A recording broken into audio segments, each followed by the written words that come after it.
Well, good morning and welcome back to the channel. I'm sorry for dragging you out so early in the morning. It's only 10 to 7. I'm always an early riser. I think I've got some sort of inbuilt alarm clock that gets me up early. But not just that, we've got a mad cat who thinks it's fun to wake everybody up at 6 o'clock. So here I am. I'll just explain where we are now.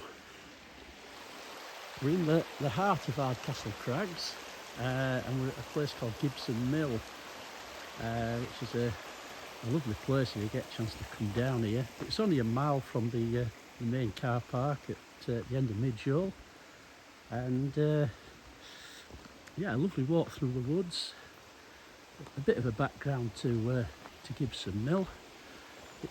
It was in use, full use as a cloth mill around about 1805, and then it sort of moved on to other things, and by the end of the 18th century the Victorians were here, and they turned it into a venue, an entertainment venue, where they did dancing, and somebody told me once that they did roller skating, so that must have been a nice thing to have a look at. Today it's they're making full use of it. It's entertainment venue. The National Trust have taken over it. We've got a cafe there that opens at weekends and during the week. And there's a second-hand bookshop in there as well. So they encourage dogs to come along, so you can bring your dog and go for a walk around the crags. These originally would have been estate houses for the estate workers. And I've just come over. I'll just go back. I just forgot to tell you this. I've just come over a little packhorse bridge, and they've got a bit of a sign up there, just saying what the costs are to use it.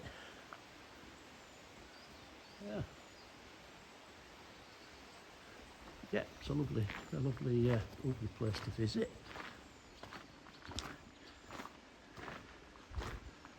It looks like they've had a wedding on yesterday. So they do have events on. You can hire the place out. But, yeah. Looks like they've had some toilets for the guests. I did see an old single-decker bus coming on yesterday, full of folk. So that's where they were going. My memories are from Gibson Mill go back to about 1989 when I first moved to Ebden Bridge with my wife and three kids. Used to come out quite regularly to do some treks around. I'll just show you on here, and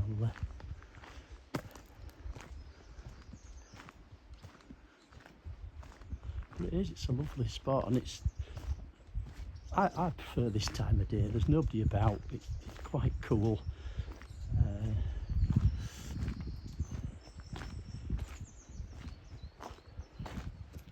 You can see it's just an amazing construction.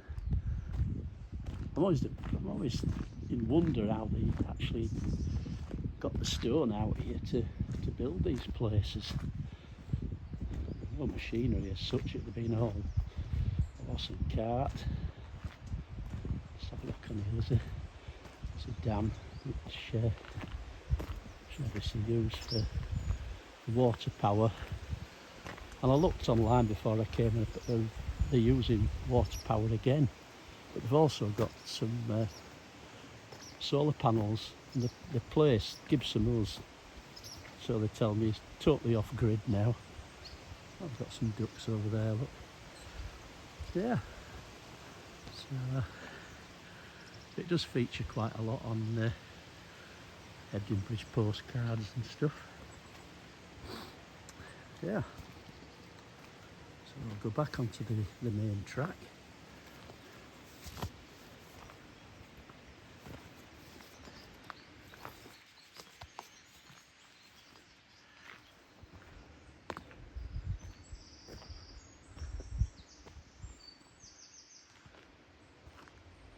Just further up the track there, that's where the National Trust staff park the vehicles.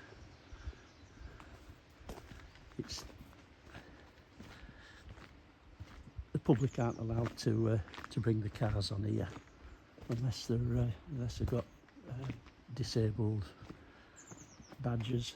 They allow that, but not just for anybody else who just wants to drive straight here. The other memories I've got, apart from when I bring me three little ones on here, that's Kerry, Vicky and Daniel. Well, much later on when we moved to Rose Cottage, and we had a couple from Horadiddle Farm who had a burger van here, sort of mid-90s. That's before the cafe opened. So yeah, Mick and Mel from Horadiddle Farm. Mick was a game warden for the Savile Estates. I'm sure that they moved out to Australia. So I don't know what they're doing out there. Probably rounding up sheep or kangaroos or whatever they do out there.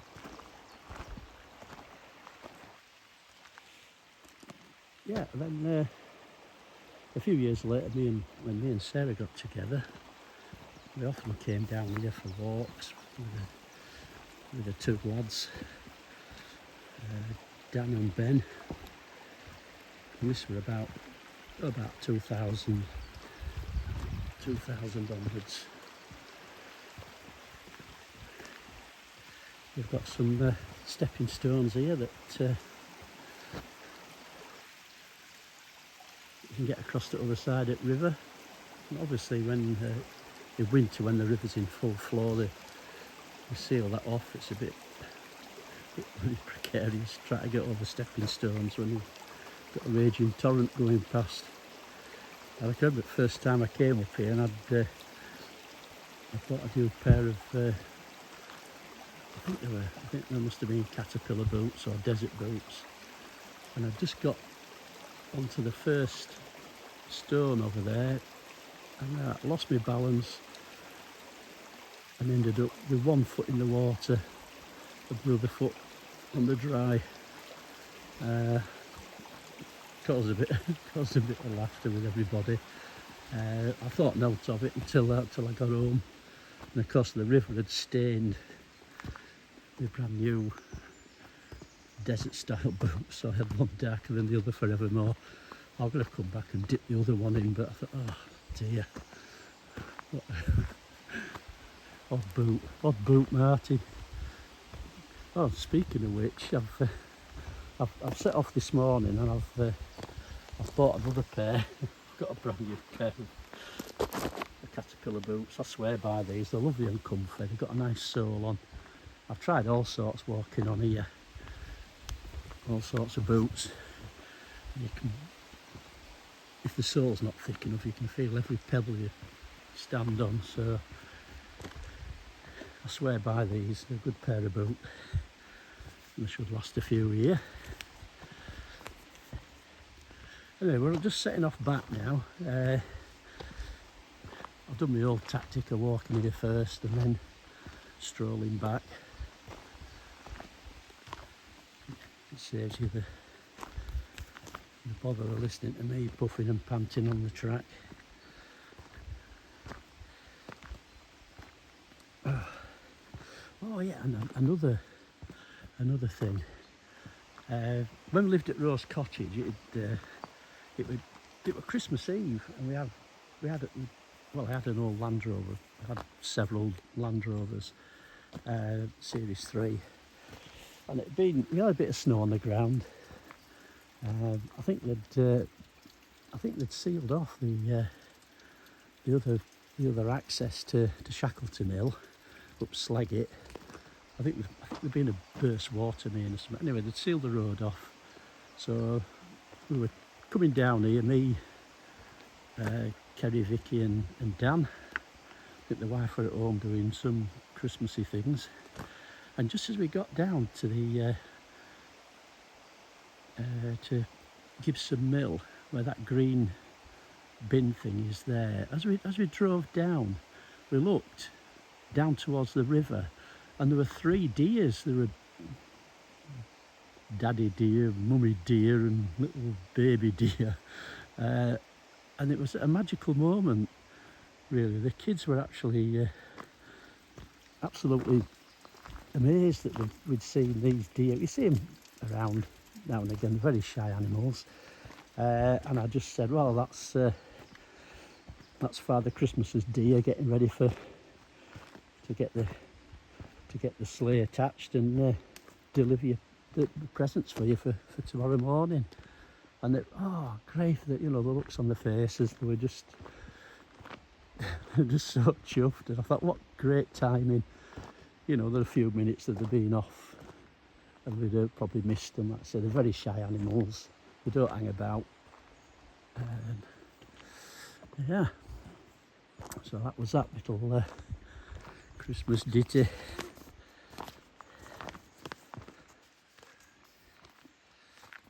Right, I make notes as I'm before I make these films. Believe it or not, there's a bit of preparation goes into it, but not a lot. Yeah. So we moved here. That's me, Sarah, Dan, Ben, and I think Vicky were with us. Kerry had gone to stay with her mum. We'd split up at that stage. So we'd moved in December 23rd, 2000, and then we've been here ever since. The lads grew up around here. We probably had the best playground or the best play area in the whole of Calderdale. They used to set off with the rucksacks on the back, planning all sorts of missions. I think at the time the Ray Mears were on the telly, and we just we watched those endlessly. They must have been on a loop. Amazing programs. But you could see the lads, you could see the planning that they were doing while all this were going on. They were on about sleeping out for days on end, trying to emulate the great man himself. And then Bear Grylls came along and it just got bloody worse. They were leaping around all over the bloody shop they managed to get hold of some ropes, and they were doing all sorts of making swings and doing sort of commando racing crags. I used to howl with laughter listening to I think kids love planning stuff, and I can remember when I were a lad at school, we planned a camping trip to settle, and we had, we're making notes and saying what we were going to eat and what we were going to take and how we were going to get there. And then summer holidays came and it never came off. It was just all the planning of it all. It was just I think I've still got a book somewhere with it all in, what we needed for the expedition, but it never took off. So that was it just so funny, really. Anyway, back to the walk. As you can see, it's a beautiful wooded area, and you can set off on these little pathways down. There's a river route that I'll show you down next time, once I've worn my boots in. Yeah, it's well worth a trip down if you've never been here before. So get your picnic packed and head off down to the woods. I think I said on last video that I did that my brother Tommy brought his kids down, and I think I scared them to death with stories about bears in woods. It's probably classed as bloody child cruelty now, telling them all this. But I used to tell girls ghost stories, especially when we're driving through here. There's obviously no street lights or anything. The only lights you've got is on Land Rover, and they were a bit hit and miss.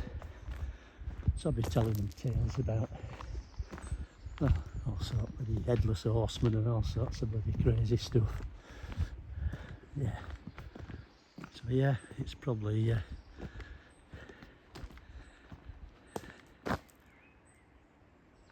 cruelty, but never mind. It's my Nana Roseworth used to tell me tales and frighten us all to bloody death about gypsies coming to get you and all the rest of it. No wonder I'm like I am. Bloody hell. Anyway, I'll just let you. Found my straw hat yesterday. It was that bloody hot. That's the only thing. I usually wear baseball caps, but I found my straw hat that I'd got from, I think it was Rome or somewhere. So I know it might look as though I've just come back from an Ibiza style all night party, but those days are gone. Come 11 o'clock at night, I'm bloody falling asleep in front of the telly. So we watched what is it, Feed the World thing. Memory's gone. Anyway, it's 40 years ago since that, so we're watching those groups on there. Yeah, like I say, if you do get a chance to come down Crags, just come down. It's lovely. And it's only this last, believe it or not, it's only this last few months. I knew that there were tracks leading off, but I used to use this as a training run. Like I said before, it would boots and heavy rucksack training, doing the 4 mile. But recently I thought, oh, I'm going to start wandering off on these tracks just to see where they lead. And I thought, yeah, I've been missing out on like 20, nearly 30 years of these lovely routes off piste.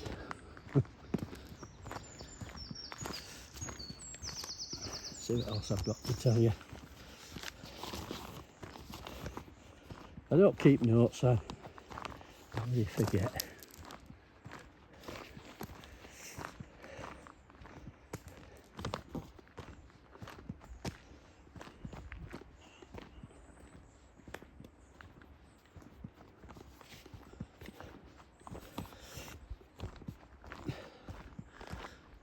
Oh, I used to come down there, especially when I lived up at Rose Cottage. I used to jump in police Land Rover and set off. There has been some country crime. They've been nicking bits and pieces from farmers.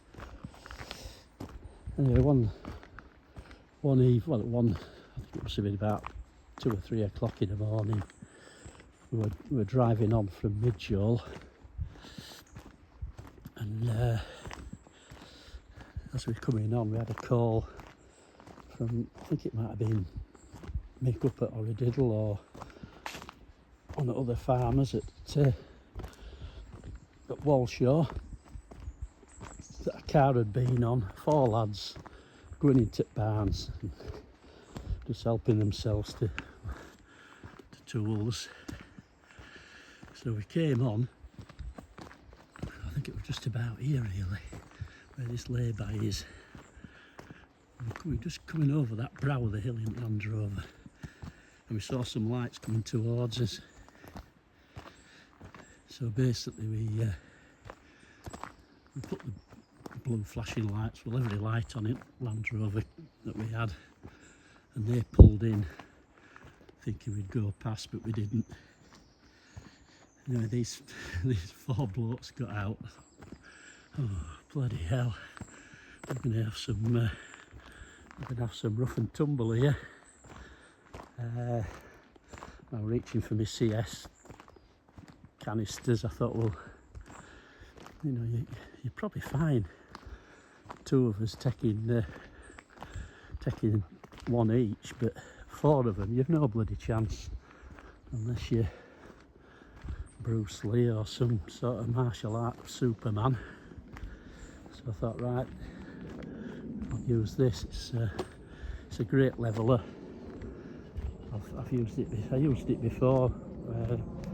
Pub fights and street fights where 6 or 8 folk were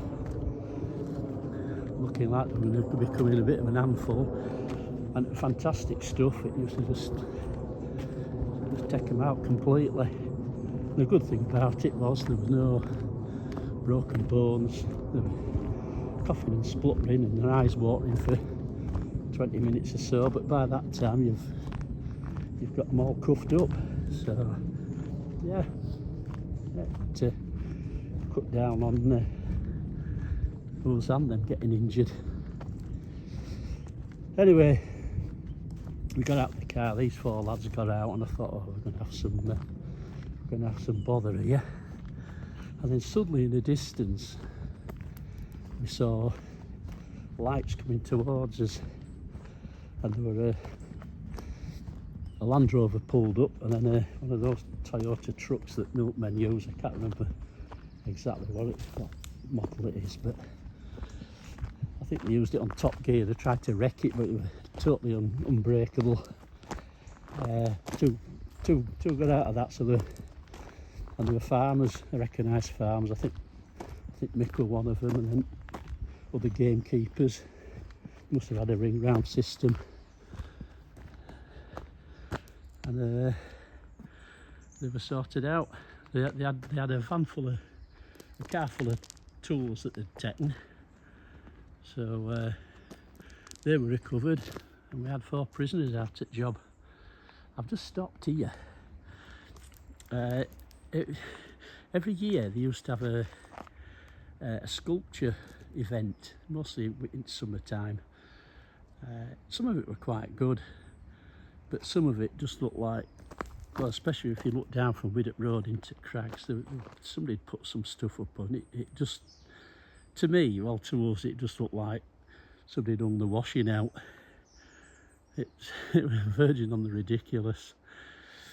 Anyway, one particular year, it just reminded me then as we were going past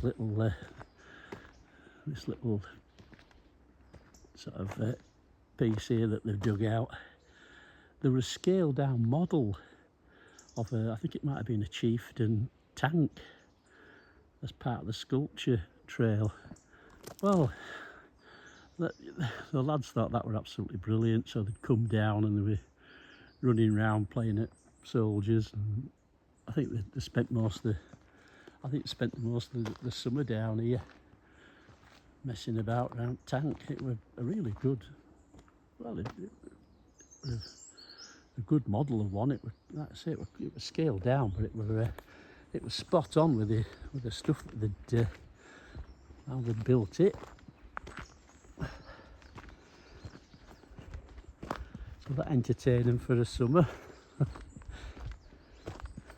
I think we went away in September. We went to Ibiza. We went for quite a few years on trot.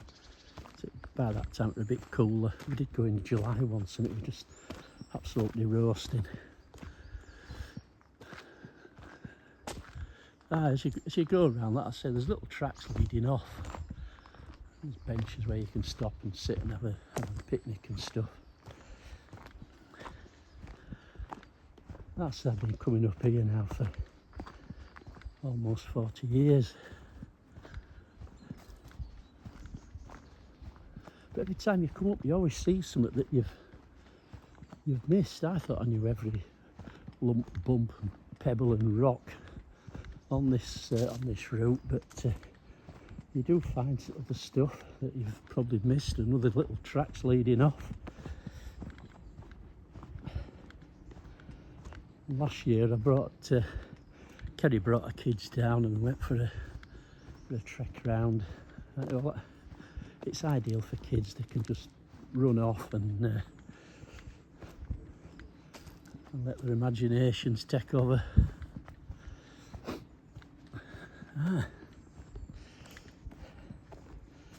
But I used to, looking back, I used to laugh that the girls had come up, and I used to take the girls up when we first moved here, and they were running around picking up pine cones to make the little art things out of, doing pictures with them and all the rest of it. And then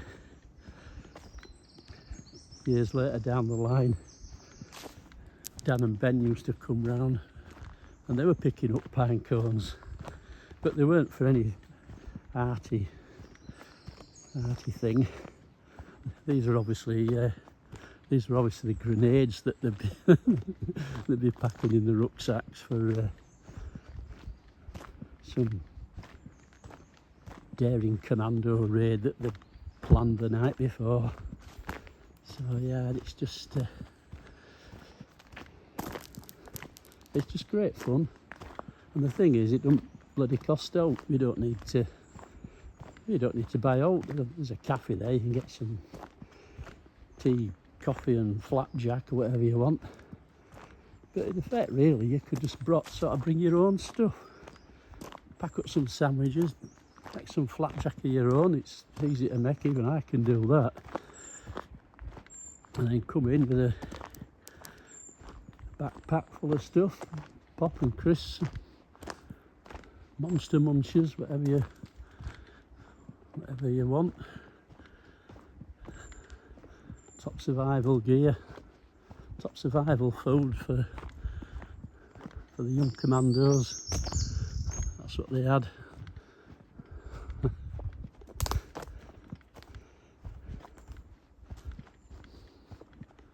Dandelion and burdock and monster munches. Oh, I'm not forgetting the Mars bars. It's not a mission without a Mars bar. I think well, just in far distance there you can see we're coming back towards the entrance, the visual entrance at Crags.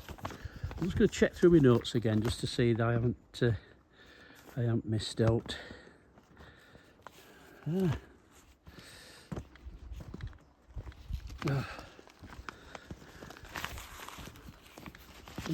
think I've covered it all. I said during the day before I do these films, I'm jotting down bits of bullet points of what to mention when we're out. A bit of a script really if you're in the filmmaking fraternity. Oh yeah, there was one. I've just seen note now that I made. It came up one. I think really one morning.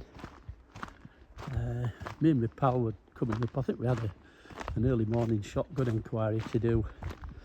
The farmers were up. I think they're up early anyway. But we'd arranged for it for.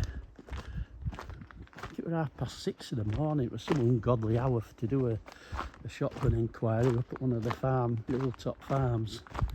But they were setting off to. I think they were setting off to Great Yorkshire Show or somewhere, and had to be off early. So I said, right, weekend's coming. We need to get this inquiry out at Way and sent off to Wakefield. Otherwise, you're not going to get your shotgun certificate back in time for August and the grouse shooting thing. 12th of August, glorious 12. Anyway, I'm wandering on. As we're driving up, there were it looked like a police van. And I thought, what the hell's going on here? There were no jobs on the box, there were no jobs on the computer for us to deal with. But there were I think it was just a bit further on. It might be one of these little lay-bys here. And I thought, wait, my mates, well, it's a dog van. What the hell's going on? And as we looked up, it might have been a bit further on where the track was. As we looked up, there obviously it was obviously a bobby. He had his black jacket on. And something over his shoulder, and he had a shovel. And I thought, what the hell's going on here? Anyway, we pulled up at Land Rover and we both sort of leapt out and followed the track up. And he said, "Oh, how do lads? It all right?" I said, "Yeah." "What the hell are you doing?" He said, "We use this place. It's all cleared from National Trust, and what they do, they come up with it's half a pig he had wrapped up in a black bin liner, a couple of black bin liners, and what they do, they bury the pig, bury the body of the pig, and then I think it was a day or two later they'll come down with one of the search dogs, the body dogs, and see if they can sniff it out, because apparently the pig is probably the nearest you can get to a human. So that's what we were doing. Well, that's what he said he were doing. It were all a bit bizarre, but those bobbies did some bloody strange things, I suppose. Anyway, just round this corner we'll be back at the entrance again. Apart from those two folk that were halfway through the run back at Gibson Mill, I haven't seen anybody else. I'd say it's a perfect time to come out. It's what, 7:20 now. It's still nice and cool, and we're almost finished. Oh, I'll just show you this bit. This were a wishing well. It had a full wooden surround, and they could put money in. I think it was some charity that had set it up, and they had to put a big sort of grate over it, and folk can go up and throw a few coppers in there. Not police officers, I mean money. And then they'd come and empty it. Well, until older kids got wise to it and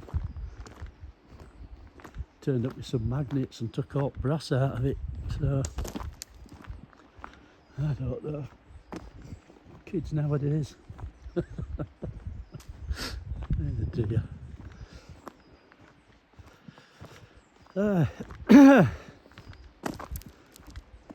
Like I said earlier, there's a river route. I'll take you down that once I break my boots in. I might get one of these body cameras as well, just so I can keep my balance. Oh, another thing I'm going to tell you. These things keep springing to mind. I bought, well, I'm actually using it now. It's called a gimbal. You can attach your iPhone to it while you're walking around, and it's supposed to stop all shaking and wobbling about. So I'm just getting used to this. That's how I move. I'm going from one end of the road to the other, and it's just moving my arm up and down, and it's sort of staying still, which is pretty amazing, is that? Otherwise you'd be getting bloody motion sickness from me, up and down.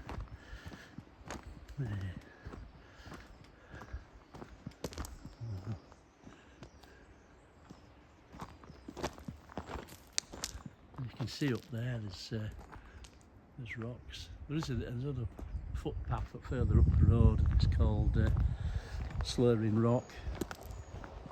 We'll have a look up there one day. That's easy enough walk. It comes out at Shackleton Hill, so I'll take you up there.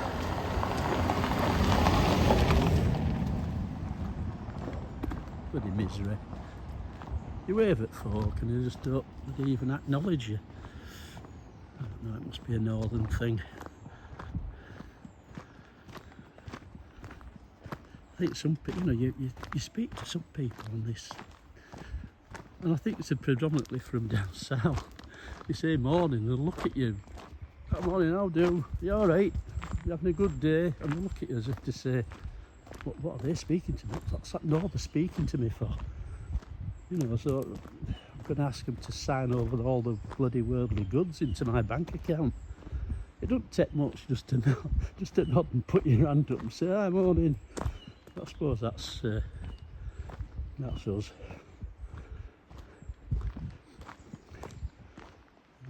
It's the same in Ireland.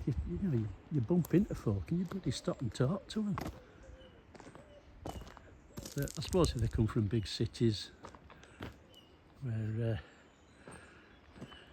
I think they've got trust issues.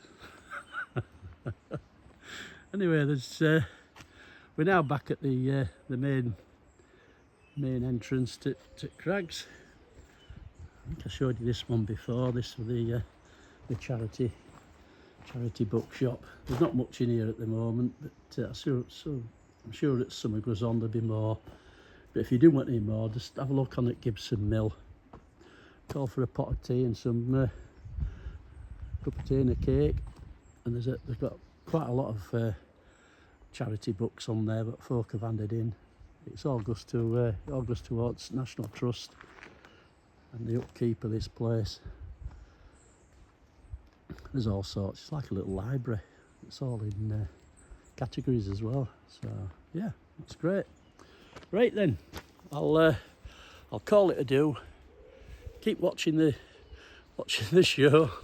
There's more to follow, and have a great day. I think midges have started already, but as soon as the sun comes up, they'll be disappearing, and the tourists will be arriving.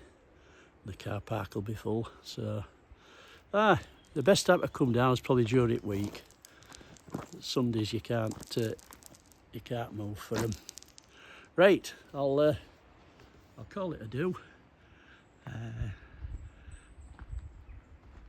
a great day, and